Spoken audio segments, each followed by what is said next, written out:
Today on Ignition, how to get your team to use the CRM software you've invested in.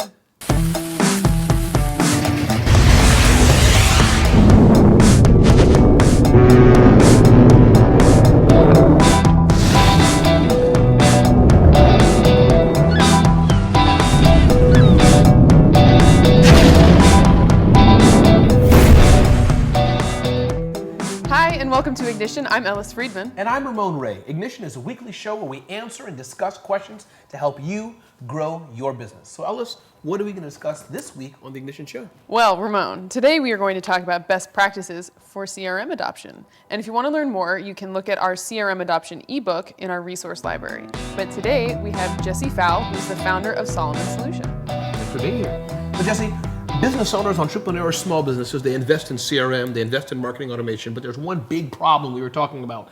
Their salespeople are not using the software that they implemented. Why is that? Why is this such a big problem? I think it's not fun unless you're making money using it, right? So if your boss just wants it for reporting and to see how good of a job you're doing, that's something you typically would just run away from. And I think what makes it fun is if you open CRM and there's new leads waiting for you that you can call and you can close deals and you can start hitting your revenue goals faster. So I think that's a really important aspect of a good CRM is to have exciting things when you open it up, which are new leads. I mean, just to be devil's advocate though, is CRM exciting?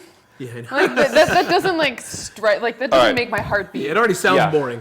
But $100 is exciting. $1,000 is $10,000 is exciting. So hitting my revenue goals and getting my commission because I'm logging my calls and I'm following up on activities and I'm processing new leads faster than my competitors, that's exciting. And that makes me more successful, which makes people want to use CRM. And just to back up a bit, I'm just curious, what is the average sales rep using when they're not using CRM? And I don't need a definition of CRM, but I'm curious, the CRM was unpackaged. It was brought in like Christmas or something.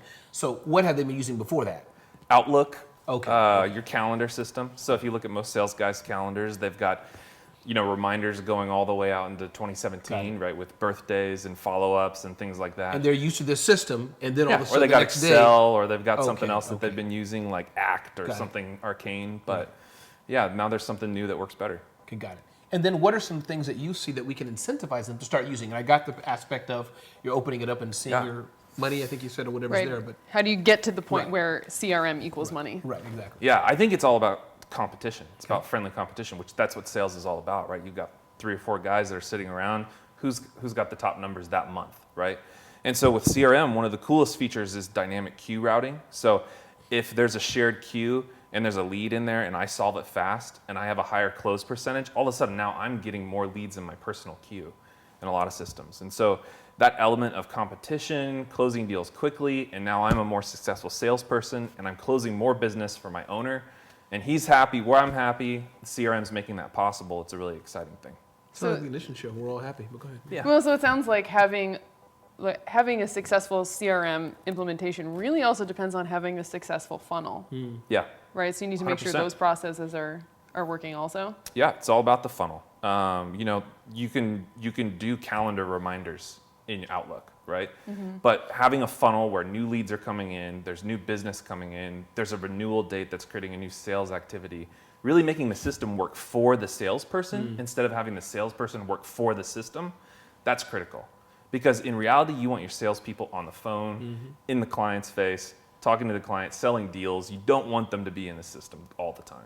Also, what I'm hearing is that it's incumbent upon the business owner to educate the sales staff that they can't just implement it on a Tuesday, and say use it, but they have some education to do to convince and to show and to nurture them into using it. Does that sound about accurate? I think you hit it right on. I mean, systems are awesome, right? But they're a set of tools that need to be designed for that business and for that sales team. And that's really what sets apart a system that's not going to be used in 3 or 4 months and a system that is designed for that business and for those salespeople that makes their jobs easier and makes them make more money. And that's the key to success, is making sure that that system is working for the salespeople. So are there any other tactics for getting that implementation besides just incentivizing? Yeah, I think it's celebrating success too. I mean, you're always going to have the people who are really eager and who are going to do a great job right out of the gate. And so, in the weekly sales meeting, pulling the reports from CRM, showing that, hey, John closed $10,000 of deals that we generated through CRM. and showing people where that money is gets people excited about jumping in and digging into the system. Another thing you had talked about was simplicity. Yeah. I don't know if that's part of the incentive process or different. And Yeah. again, without knowing which CRM system, I'm not asking for a technical Yeah. roadmap here, but are there any thoughts, ideas, how to make it simple? Because it can be complicated. So how do you Totally. make it as simple as possible? Yeah, I think the first step is just looking at what the process is today and trying to mimic that as much as possible in a system, right? So that means if a system comes with 20 fields and your salespeople are really only going to use 7, get rid of 13, right? Make it super easy for those people to use it on mobile, on iPad, on their desktop, when they're at home, anytime, right? Making it super simple makes it easier for someone to adopt it. When you're trying to get salespeople to say switch to your CRM system, about how long do you think it takes before people can really fully get on board and are using it daily in their processes? Yeah. Be careful of your answer here, because all the people watching this It's are going estimate, to say that estimate. Yeah. he said 2 days. That's They're your going to statement of fire work, people, yeah. you know. So You are No, staking you your know- career on this. Go. Everyone is a snowflake. We're all unique and special, right, Ramon? And so, Absolutely. you know, there's gonna be sales guys that are successful and they've had a successful path that they've followed, and you really want to listen to those guys and make sure that their ideas are being brought to the table in terms of the system design.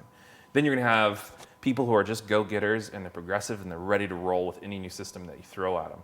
So I think it's about celebrating success, but also being patient and making sure people's concerns are heard over time.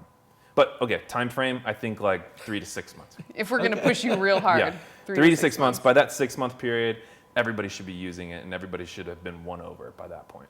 Okay. Maximum. Excellent. Jesse, thank you so much Yeah. for being here. Thanks for having me.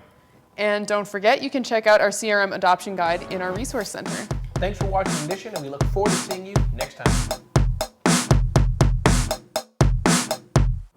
Love Ignition? Subscribe to our YouTube channel. And don't forget to check out our resources section. That's a space needle. Cool. Yeah. Sort of. A needle of space. I mean, the top looks like a needle. That is true. Or a corner of the cob.